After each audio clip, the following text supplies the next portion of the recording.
Hello, hello, ici Mélanie Rouen. Je suis l'auteur du blog harmoniefamiliale.fr et je suis ravie de vous retrouver ici aujourd'hui en direct parce que j'ai plein de petites choses à partager avec vous. Alors n'hésitez pas à me faire un petit coucou ou un grand pour me montrer que vous êtes là, à me mettre un hashtag replay si vous regardez ce live en replay et, euh, et à me mettre vos petits commentaires. Donc, je suis vraiment contente de vous retrouver aujourd'hui parce que voilà, j'ai fini un gros travail que j'ai fait depuis maintenant plusieurs semaines, sur lequel j'étais, et qui est en fait un programme que j'ai créé et dans lequel j'ai rassemblé énormément d'informations que j'ai acquises dans mon quotidien de maman et qui m'ont aidé en fait à créer la relation que j'ai aujourd'hui avec mes enfants. Et bah, j'avais envie de partager un certain nombre d'informations avec vous aujourd'hui et toute la semaine d'ailleurs parce que voilà, finalement j'ai tellement de choses à dire que ça va durer toute la semaine. Donc n'hésite pas à me suivre et à regarder. Euh, En fait, euh, j'ai pas mal réfléchi à la façon dont j'allais te présenter les choses parce que j'ai pas aujourd'hui une relation parfaite avec mes enfants. Je peux pas dire que j'ai une relation dans laquelle je crie jamais, dans laquelle mes enfants écoutent tout le temps, dans laquelle j'obtiens exactement tout ce que je veux. J'ai pas ce genre de relation, tu vois. Et pourtant, il y a quelques années, en fait, c'est ce que je visais et je me disais que ouais, c'est ce que je voulais avoir. Sauf que je me suis rendu compte que bah, malgré les outils que j'ai découverts au fur et à mesure, même en essayant finalement de les utiliser, bah, je sais pas, visiblement ça fonctionnait pas forcément pour moi. Alors bon, je t'épargne un peu les hauts et les bas, mais ça n'a pas toujours été évident du coup. Et, euh, et finalement aujourd'hui, tu vois, je me rends compte que la relation que j'ai avec mes enfants, elle me satisfait totalement. Même si je suis pas arrivée à atteindre cet objectif-là, j'ai deux garçons qui ont aujourd'hui 10 ans et 7 ans, et je les élève en solo. Et en fait, je suis vraiment satisfaite de notre relation, non pas parce que bah, il n'y a pas du tout de conflit, non pas parce que mes enfants écoutent tout le temps quand je demande quelque chose, non pas parce que à chaque fois qu'une émotion se présente, j'arrive à rester zen, bienveillante et détendue. Non, pas pour tout ça, parce que c'est pas vrai, mais parce que eh ben, c'est une relation finalement dans laquelle j'apprends. J'apprends tous les jours de cette relation. Parce que justement, à travers les conflits qu'il y a dans le quotidien, dans cette relation avec mes enfants, eh ben, euh, je les vois un peu comme des challenges, comme des opportunités bah, d'apprendre des choses et, euh, et de devenir finalement une meilleure personne. Donc ouais, je vais être face à un conflit, il va se passer quelque chose, ça va me challenger. Et finalement, de voir les choses comme ça, bah, ça me permet d'essayer de réajuster ma position et d'aller encore au niveau supérieur, d'aller encore plus haut et plus loin, tu vois, pour créer vraiment euh, une relation, euh, une relation authentique, une relation vraie, une relation qui est stimulante, une relation qui va m'apprendre des choses et qui va apprendre des choses aussi évidemment à mes enfants.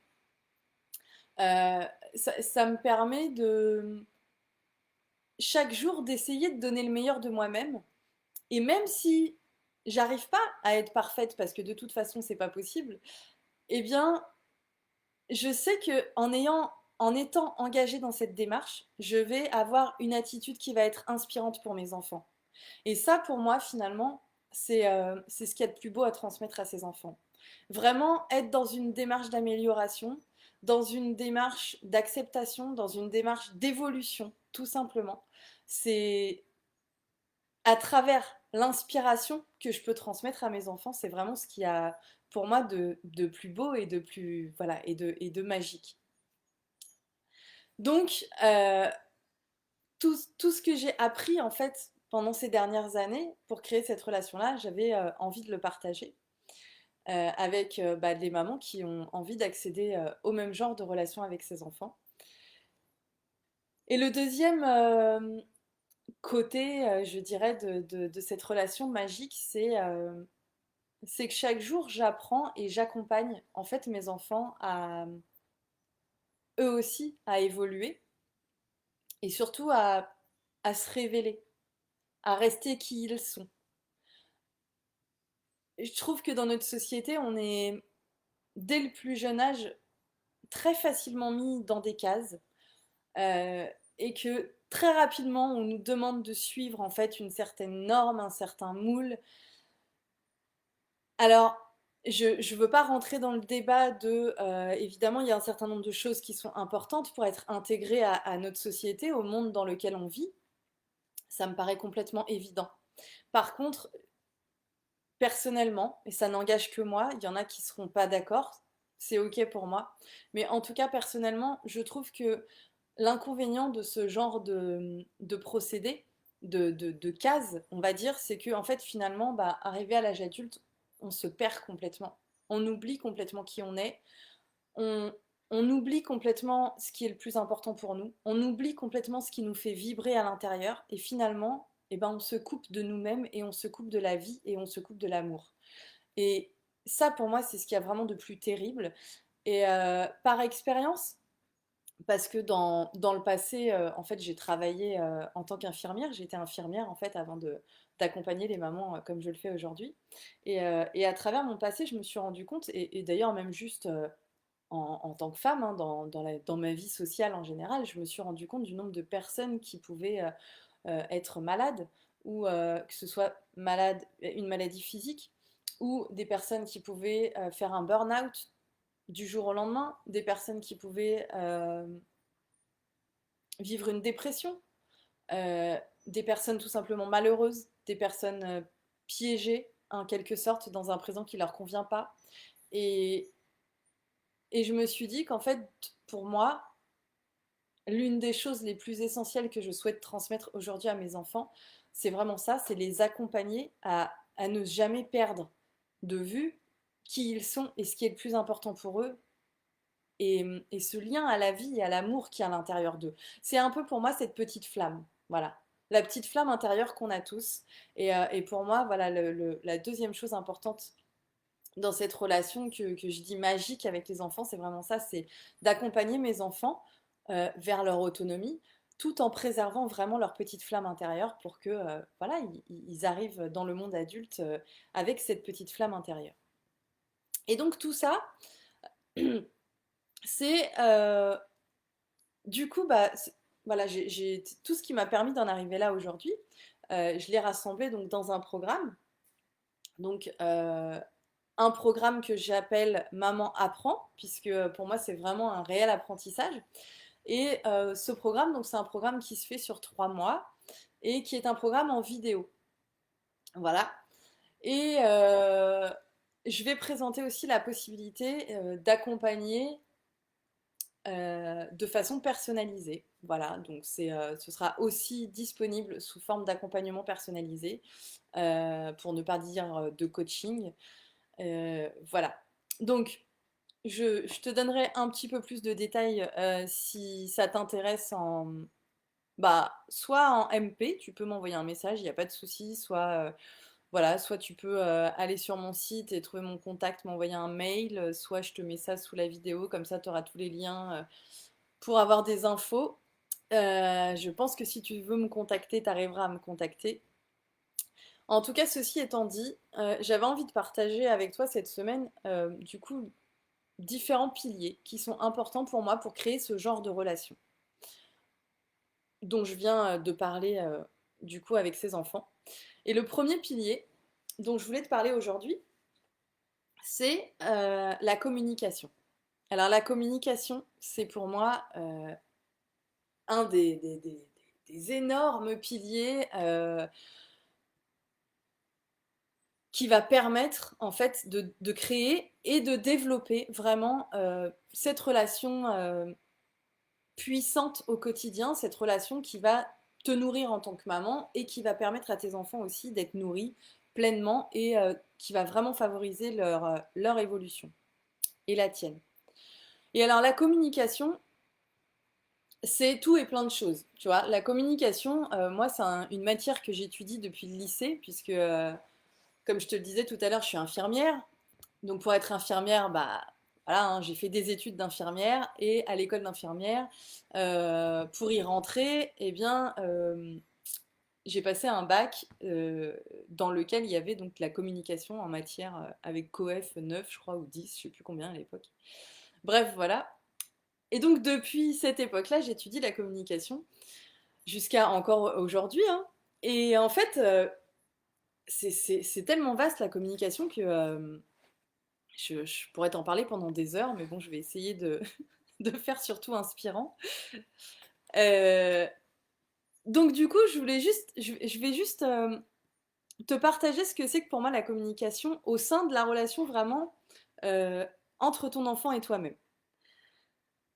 Donc la communication, c'est ce qui va te permettre, en premier lieu, de créer une connexion avec ton enfant. D'accord? Jusque-là, c'est OK.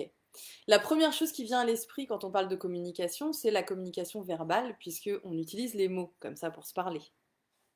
C'est OK.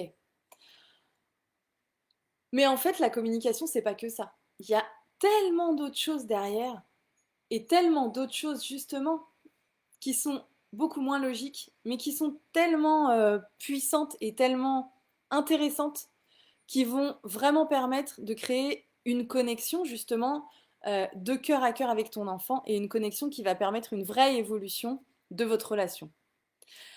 Donc la communication, pour moi, c'est aussi, eh bien, le fait de laisser la liberté à chacun de s'exprimer. C'est-à-dire favoriser la communication dans la relation avec son enfant. Pour moi, c'est laisser la possibilité à chacun de ses enfants de s'exprimer librement. Même si ces propos peuvent nous mettre, en tant que maman ou en tant que parent, hein, c'est pareil, quelquefois dans l'inconfort. Parce que c'est certain qu'il y a des choses que les enfants nous disent qu'on préférerait ne pas entendre parce que c'est inconfortable, parce que c'est désagréable, parce que ça nous renvoie à des choses peut-être difficiles pour nous, parce que, peut-être qu'on ne sait pas trop comment s'en dépatouiller de ce qu'on va entendre. Voilà, bref, ça nous met dans l'inconfort. Mais pour moi, la communication, c'est vraiment voilà, le fait de favoriser la liberté d'expression. Et c'est aussi, d'ailleurs, à plus grande échelle, la liberté d'expression a, en tout cas dans mon monde à moi, une importance capitale, que ce soit à l'échelle de la relation avec les enfants comme à une échelle bien plus grande. La communication, pour moi, c'est aussi la communication non verbale. La communication non verbale, c'est l'ensemble des gestes, des attitudes, des mimiques qu'on peut avoir sur notre corps. Donc c'est le langage finalement de notre corps qui passe par toutes ces choses qui sont autres que le verbal, donc autres que les mots. Et pour moi, c'est vraiment la communication non verbale, ce qui reflète eh bien, réellement, de façon la plus authentique. C'est une communication qui ne ment pas, la communication non verbale. Ça reflète vraiment ce qui se passe à l'intérieur de nous. C'est le reflet ouais, de notre état intérieur. Et ça, c'est intéressant parce que les enfants sont très sensibles à ce type de communication-là. D'ailleurs, c'est leur premier mode de communication, c'est celui-ci, hein, c'est celui de la communication non verbale. Euh, Ils n'ont pas besoin de cours là-dessus, parce que eux, ils ont cette intuition-là de percevoir justement tout ce qui est de l'ordre de la communication non verbale chez leurs parents. Et c'est intéressant, justement, en tant que parent aussi, de, eh bien d'apprendre à observer la communication non verbale de notre enfant. Parce que c'est quelque chose que nous, en tant qu'adultes, quelquefois, on perd, mais c'est hyper intéressant d'aller apprendre à creuser, justement, la communication non verbale, les mimiques, les gestes, les attitudes de nos enfants pour les comprendre. La communication, pour moi, c'est aussi ce que j'ai découvert il y a maintenant 2 ans, peut-être, c'est la communication non violente. C'est tout un nouvel univers que j'ai découvert, donc bon, ça fait du coup plusieurs années maintenant, mais c'est cette capacité euh, de créer le lien avec l'autre en mettant le doigt, en comprenant, en mettant le doigt vraiment, c'est ça, en mettant le doigt sur nos propres besoins et en essayant de mettre le doigt sur les besoins de l'autre. Et donc, de favoriser comme ça voilà, la communication non violente, c'est vraiment ça, hein, c'est une connexion de cœur à cœur et c'est un échange de l'un vers l'autre qui va nous guider vers nos besoins et vers les besoins de l'autre.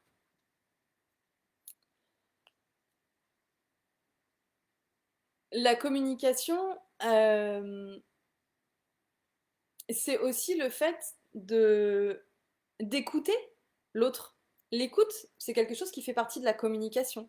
Tu vois, on parle en premier lieu de la communication, c'est le fait de se parler, d'échanger. Et en fait, l'écoute, je suis désolée, c'est un peu sombre. Bon, je pense que ça n'entrave pas l'écoute que vous pouvez avoir, justement. C'est aussi, ouais, donc la communication, c'est aussi l'écoute, le fait de savoir écouter. Et l'écoute, c'est vraiment un art, parce que écouter et entendre, c'est des choses différentes. Écouter, c'est vraiment porter son attention, limite sa concentration sur ce que dit l'autre, de façon à vraiment essayer d'entrer en empathie, vraiment essayer de comprendre l'autre. Donc l'écoute, c'est vraiment quelque chose d'important qui pour moi fait pleinement partie de la communication. Euh, et cette écoute, elle se fait aussi bien dans le partage de moments super chouettes, super agréables avec ton enfant, mais aussi dans le vécu de moments inconfortables, de moments difficiles. C'est-à-dire être capable d'écouter les cris ou les pleurs ou les plaintes de son enfant, c'est aussi de l'écoute et c'est aussi pour moi de la communication.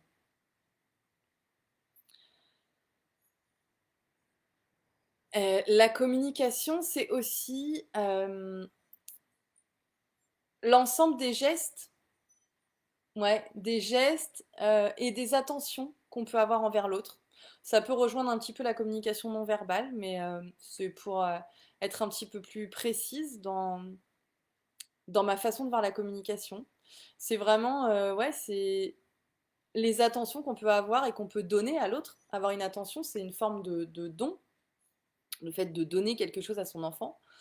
Euh, et c'est aussi euh, le fait d'accepter, à mon avis, d'être aussi dans l'inconfort, comme je le disais au début, par rapport aux propos de son enfant. En fait, tout est lié. C'est la communication pour moi, c'est tout ça, mais c'est tellement imbriqué. C'est-à-dire que là, je décortique, je dézoome un petit peu sur tout ce que représente la communication, et c'est autant de points qui sont à, auquel il me semble important d'accorder de l'importance, de la valeur justement dans la relation pour apporter cette relation avec ses enfants un peu plus haut. Et en même temps, voilà, tout est vraiment lié. Donc accepter d'être dans l'inconfort face aux propos de nos enfants, c'est aussi une forme de communication. Et en dernier, j'ai mis, c'est aussi le rire, c'est aussi le fait de chanter, c'est aussi le fait de jouer, c'est aussi le fait de danser. C'est aussi tout ça la communication. C'est-à-dire quand tu passes des moments de joie, que tu partages des moments de joie avec ton enfant, c'est aussi, tu es aussi à ce moment-là dans la communication, vous êtes aussi à ce moment-là dans la communication. Donc à travers ouais, la danse, le rire, les jeux, les chants, tout ça, c'est des formes de communication en fait. Donc, comme je le disais au début, vraiment la communication, c'est tellement vaste et en même temps, c'est tellement présent dans nos quotidiens que bah, quand on prend la peine vraiment de porter son attention sur la communication qu'il y a au sein de la relation avec notre enfant, je crois que vraiment on peut porter la relation avec nos enfants à un niveau vraiment, vraiment supérieur de juste échanger comme ça avec son enfant, quoi. Euh, je pense que j'ai rien oublié. C'est à peu près tout ce que je voulais dire sur la communication et surtout ce qui me semble donc vraiment essentiel dans la communication, dans cet art qu'est la communication, et notamment avec ses enfants.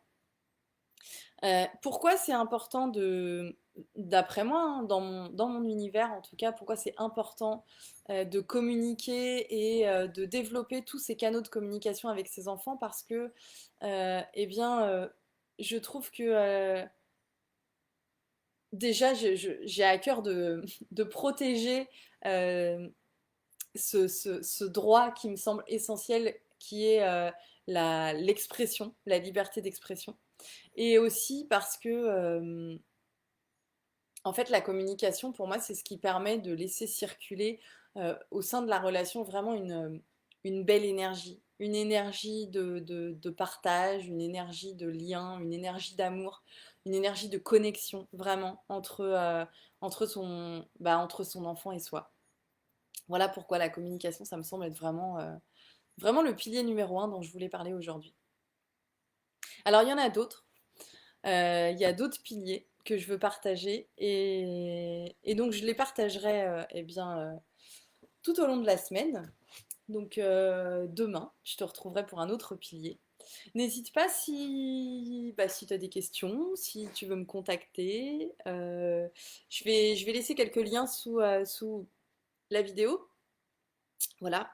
Notamment le lien de mon site. Comme ça, si tu veux aller voir le site sur lequel je poste, tu peux.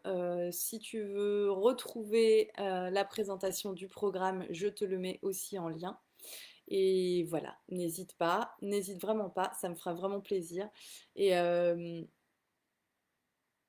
et j'espère vraiment qu'à travers ce partage dans ce live, tu, tu auras pu prendre conscience de l'importance de la communication et que tu porteras un nouveau regard sur la communication qui peut y avoir entre ton enfant et toi et que cette communication vous portera vers de beaux moments de partage ensemble. Voilà pour aujourd'hui, je te fais des gros bisous, je serai ravie de te retrouver demain et puis voilà, je te souhaite une bonne fin de journée. Bisous, ciao.